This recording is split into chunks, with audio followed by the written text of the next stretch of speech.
Hello students, I'm back with another video that is on Coulomb's law in electrostatics. So this is a very frequently asked question in a state board exam.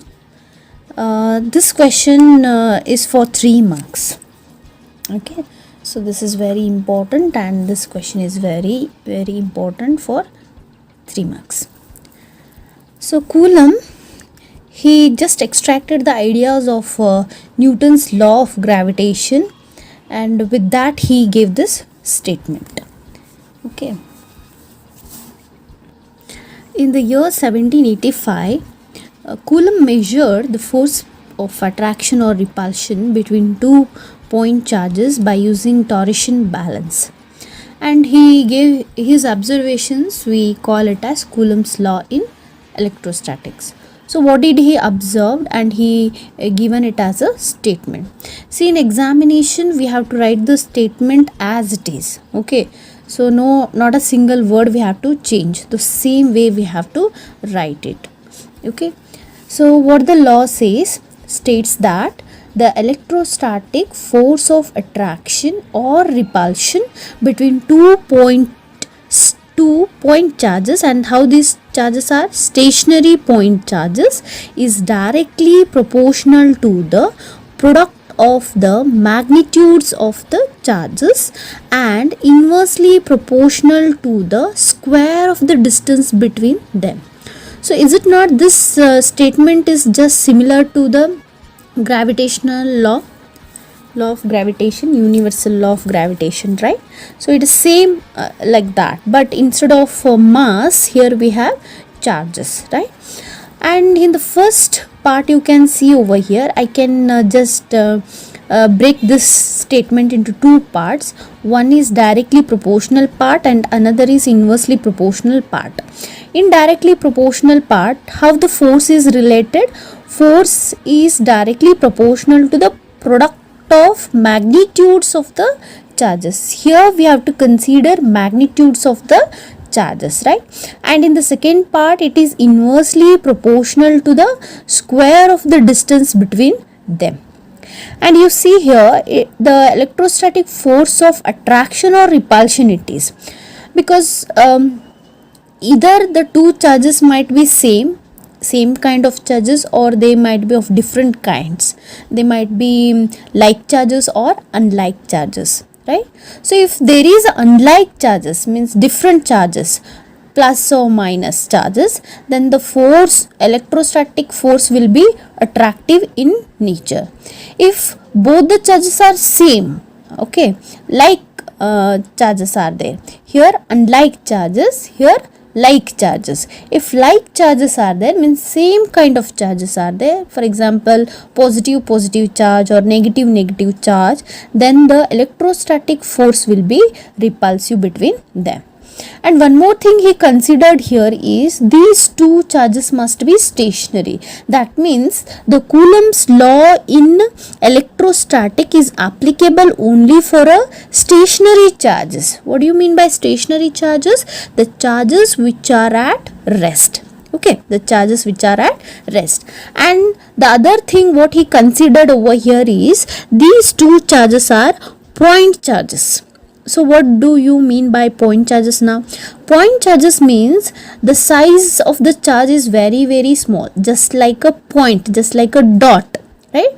And the size, if you measure it with the distance between them, the separation between them, then that should be very large. This size of these 2 charges must be in such a way that very small compared to the distance between them. Okay, very small compared to the distance between them. So that is called as point charge. Okay, so now we'll see further explanation of this Coulomb's law in electrostatics, how we can explain it. So here I have considered 2 charges. I have named them as Q1 and Q2. A and B are the positions of this. At A position Q1 is kept and B, Q2 is kept. How they are kept? They are kept r distance apart. The distance between them is r. Where they are kept? They are kept in the vacuum. So here this law can be applicable in any other medium also. Like we can keep it these two charges, we can keep them in air or vacuum or oil, kerosene, glass, water, any other medium. Okay, so now we'll see one by one the things goes how it goes here. Okay, so these are the 2-point charges, stationary point charges, kept r distance apart from each other. Okay, so according to the Coulomb's law, the mathematical equations goes like this. F, here I'll consider electrostatic force as F. It might be attractive or repulsive. When it is attractive, if there are unlike charges, plus or minus or plus charges are there, then it is attractive. When it is repulsive, both the charges are same kind, like charges are there, then it is repulsive. Okay, so in the first part what it says, statement that point charges, how they are, electrostatic force, how it is directly proportional to the product of the magnitudes of the charges. So directly proportional to the product of magnitude of charges, right? So I can write it in this way. Now in the second part, if you see that electrostatic force of attraction or repulsion, how it is inversely proportional to the square of the distance between them. Inversely proportional, how you are writing? 1 divided by, so what the distance we have considered here? R. So square of the distance, so it is R square. Okay, now let us combine these two equations. I'll just write it here. Combining above equations, what do we get? F is directly proportional to mod of Q1 into Q2 divided by R square. So usually in physics, what do we do? That we are removing the proportionality symbol by multiplying a constant. Here right now, here I am taking constant as K1. It is taken as K1, K mod of Q1 into Q2 divided by R square. Now this K is called as Coulomb's constant. We call it as Coulomb's constant, or we can just call it as proportionality constant. Now we'll talk about this K, because this whole thing depends upon this K. Okay, now K, it depends upon the medium, or we can say the material. Okay, depends upon the medium in which charges are kept or present. Okay, I said earlier that this electrostatic force of attraction or repulsion is depending upon the medium. The force changes as the medium changes.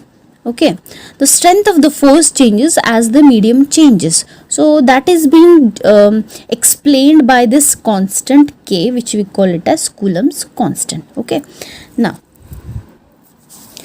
see, this K can be given as K equals to, I told you it is a constant, so K can be given as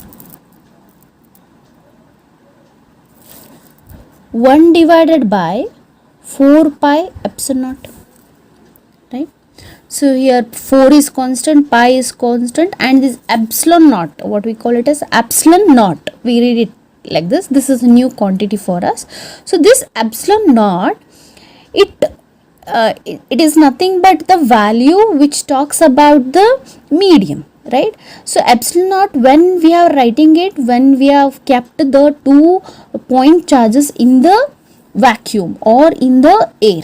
So if you are considering 2 point charges in the vacuum or in the air or in a free space, then epsilon naught is used. Okay,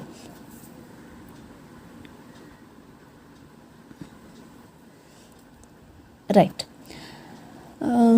So what we call it as this epsilon naught as, it's nothing but absolute permittivity. We call it as absolute permittivity in free space, or of in free space, or we can just say it as a vacuum or air.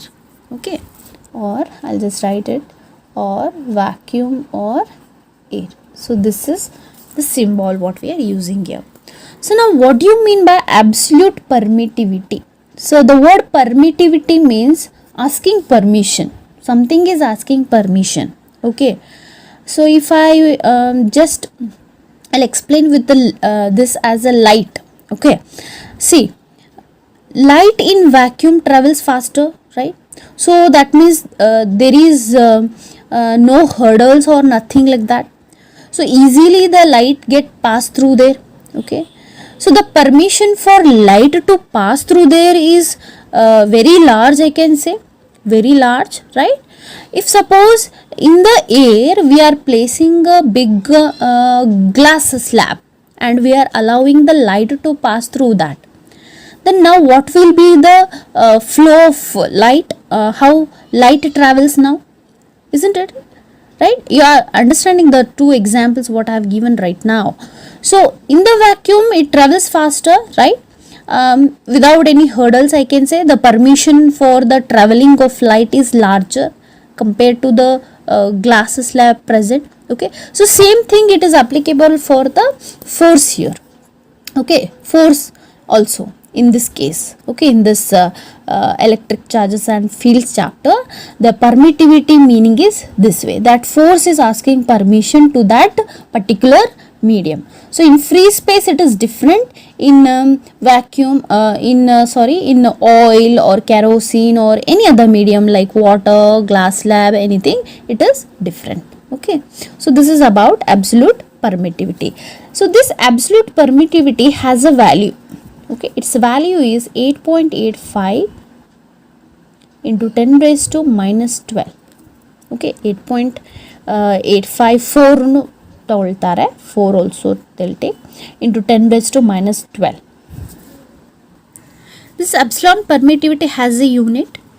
So for your reference I just derive its unit here. So I'll take another color pen. So for your reference I am doing it here. So what is our equation what we got there? F equals to k times of q1 q2. I'll not use here mod, I'll just write it r square, right? So what is k value? K value is nothing but 1 by 4 pi epsilon naught. Can I write here 1 by 4 pi epsilon naught into q1 q2 divided by r square? Is it right? Now, so what is the unit for force here? Newton. This is a constant, leave it as it is, same 1 by 4 pi epsilon naught. And what are the units of these two charges now? Charges unit is coulomb, coulomb into coulomb, and here r is what? Distance. So distance we measure it in meter here, so it is square, hence meter square. So send this epsilon because we want epsilon naught absolute permittivity unit. So send this epsilon naught here and send Newton here. So just mark it over here. Is it right? So epsilon naught is equals to, what do we get? This is a constant, so no unit, nothing, so leave it. So see here, coulomb square by meter square into this Newton comes over here, so into Newton, or just I can write it as coulomb square meter raised to minus 2, m raised to minus 2, Newton raised to minus 2, minus 1, right? So what will be the unit of epsilon naught now? Coulomb square m raised to minus 2 and n raised to minus 1. I hope you understood the unit of absolute permittivity. Now we will calculate the value of k. So value of k, right? So what is the value of k now? So k equals to 4. What is the value of pi? 3.142 into epsilon naught value we know it as 8.854 into 10 raised to minus 12. So after calculating approximately we get it as 9 into 10 raised to 9. 9 into 10 raised to 9. So this is the fixed value for solving the problem regarding Coulomb's law. The k value is directly taken, that is nothing but 1 by 4 pi epsilon naught value is directly taken as 9 into 10 raised to 9. Even this constant has a unit. Just like this, I showed you here. In this way you can derive its unit. Okay, you try it. Okay, I'll just write it directly. Newton meter square. Now it becomes reverse of this. See, these two becomes here positive, n raised to 1, m raised to 2. Coulomb square becomes here c raised to minus 2. Okay, so in this way you can remember the units of these two quantities. I hope you understood up till here. So what will be the final equation of Coulomb's law, the mathematical expression for Coulomb's law?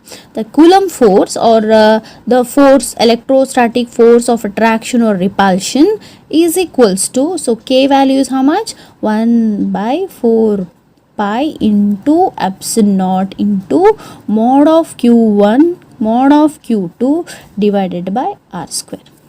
Okay, so this is the scalar form of Coulomb's law. So this is the scalar form of Coulomb's law, right? I hope you understood up till here. Now we'll study the unit of charge. Unit of charge. So what is the unit of charge? What is the SI unit of charge? This was the 1 marks questions asked. So the unit of charge is Coulomb. So it's a scientist name itself. So small c we have to write here, and the symbol notation is capital C. So how we have to define this Coulomb? Okay, 1 Coulomb, how we are defining it? So to define 1 Coulomb, again we have to consider this expression itself. Okay, so F equals to, every time writing 1 by 4 pi epsilon naught, it's difficult to, so I'll write it as directly K. Okay, so mod of q1 q2, mod of q1 is q1, mod of q2 is q2, so divided by r square. This is the equation, right? So now we'll assume, suppose that q1 and q2 both are similar charges. They are equal charges, equal in magnitude as well as equal in their charges. Both might be either positive or negative. So I'll just take it as q. So here what we are doing, we are considering equal and similar charges, right? Equal and similar charges, and the distance between them we are considering it to be as 1 meter. So force acting between them would be, we have calculated it by using a torsion balance, that is who has measured it, Coulomb has measured it earlier by using a torsion balance, I said you. So it comes out to be 9 into 10 raised to 9 Newton. Okay, so now all these values are we able to substitute in this equation? So I'll substitute this side. Okay, now what will be the q value? So we have to find now q value. So F is I'll take a different color pen.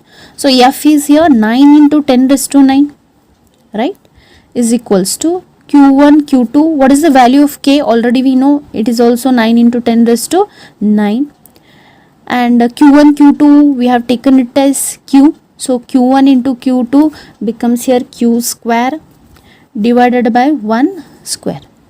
So simplify this cancels out, therefore q square is equals to 1 square. So q square is equals to what? 1 square is 1. So therefore q is equals to what?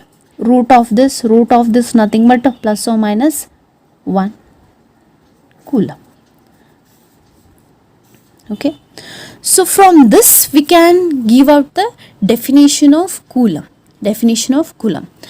See here, to get 1 Coulomb of charge, what were the assumptions? What we have done here? We have considered two equal and similar charges. So if two equal and similar charges are there, then what would be the nature of force here? repulsive force, right? So between these two between these two point charges, what is the distance maintained here? Distance maintained is 1 meter. And repulsive force is how much here? The value of repulsive force, it is 9 into 10 raised to 9 Newton. Okay, so can I define now 1 coulomb? So 1 coulomb is that charge, okay, is that charge. What it does? It repels, right? It repels, which repels an equal and similar charge. Okay, with how much force? With force 9 into 10 raised to 9 Newton. Okay, so where we have placed here, it is been placed in a vacuum, right? Vacuum or air or free space. At how much distance? At distance 1 meter from it. Okay, so this would be the definition of coulomb. So I'll just write it out. You can make a notes of it. So I have written here the definition of coulomb. You can just, I'll just read it out, and you can just take it a screenshot, or you can write. So better you write it.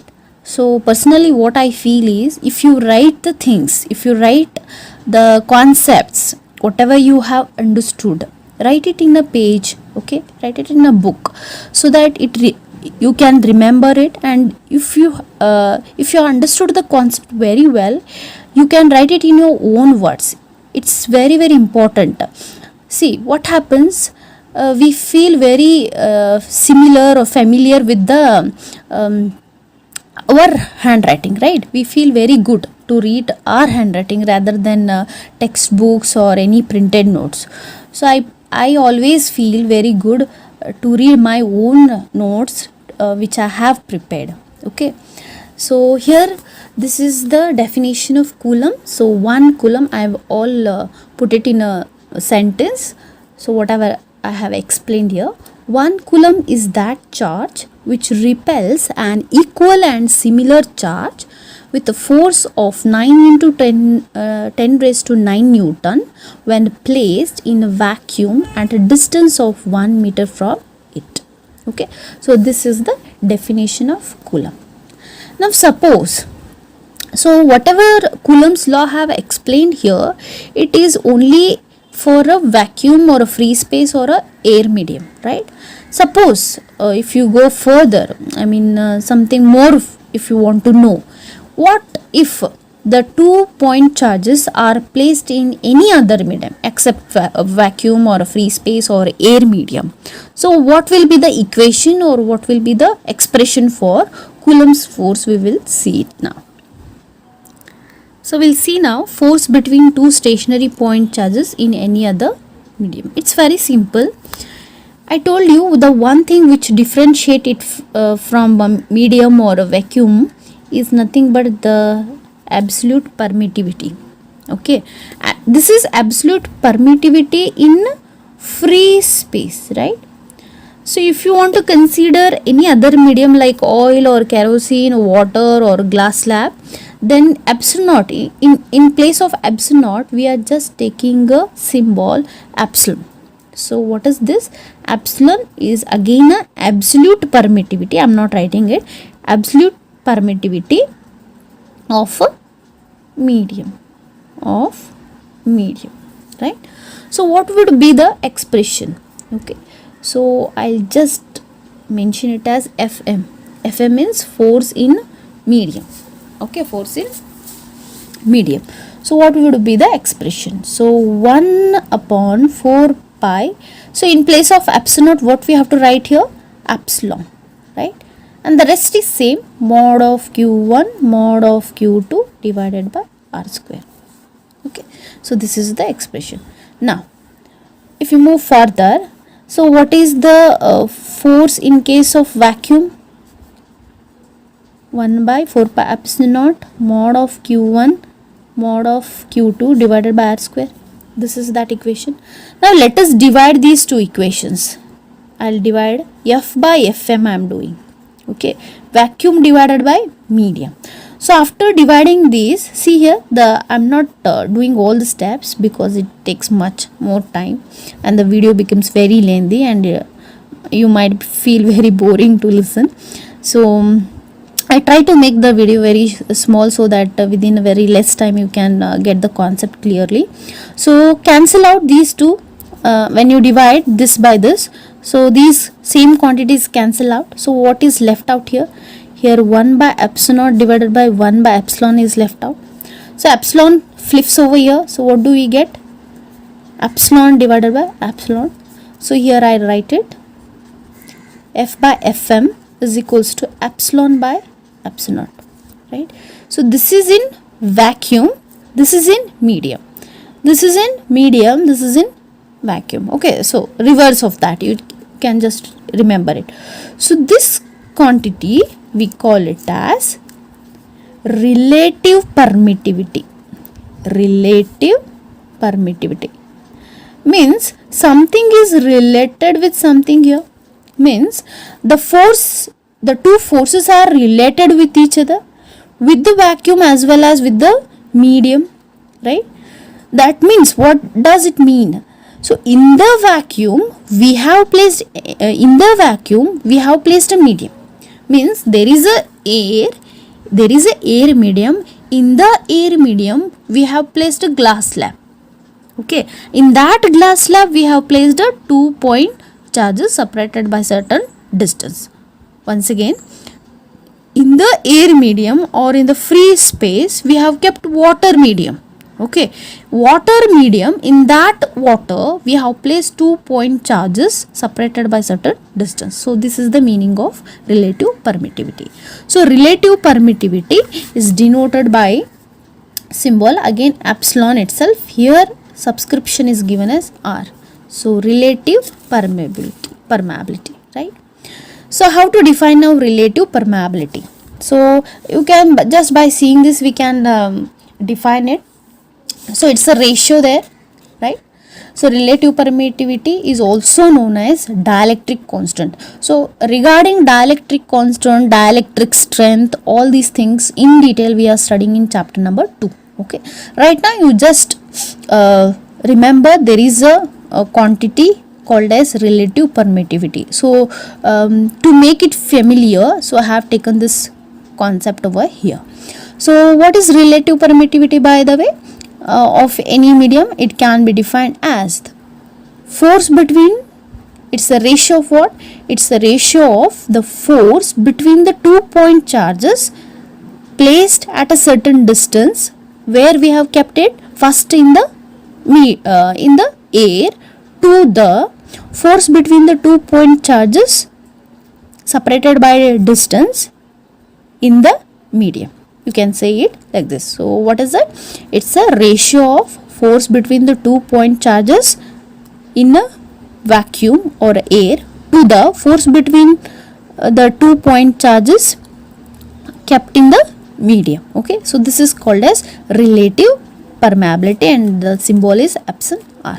Okay, so usually you will get a problem on this, not for your state board, for your NEET, IIT or JEE, okay, CET, for these examinations on this basic concept, one such problems are asked. Okay, so I hope you understood this concept very clearly. Now, so with this final result of relative permittivity, we can what we can do, we can get many such equations here and there we can do, and epsilon value or epsilon naught value we can calculate, right? So epsilon value, I can write it in this way: epsilon divided by epsilon naught is equals to epsilon R.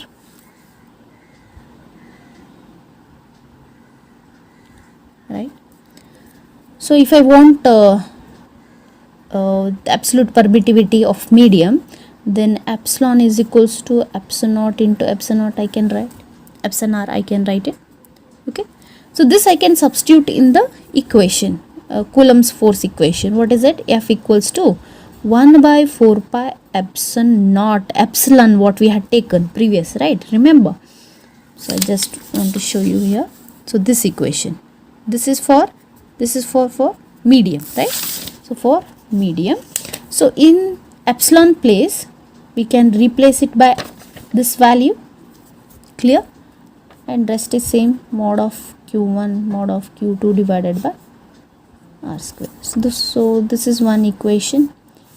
You can use it to solve the JE or NEET questions. Okay, so based on this formula you will get many such questions, you can solve it. So that was all about today's class. So what did we study? We studied Coulomb's law in electrostatic, the statement and the applications part of it. So and also we studied the unit of charge, that is definition of Coulomb. So what is 1 Coulomb, we derived it, and we have taken the definition too, and some the remaining concepts we have studied, like what is absolute permittivity in medium, in vacuum, and relative permittivity, which will help you for your NEET or JE examinations, right? I hope you like this video. That's all today's class. I'll end up this session. Today's class was a bit lengthy because the concept was so interesting, and I really like this Coulomb's law. And then in my next video I'll start with the Coulomb's law in vector form. So and the extended version of it we will see in detail. So if you like this video, please like it, view it, share it.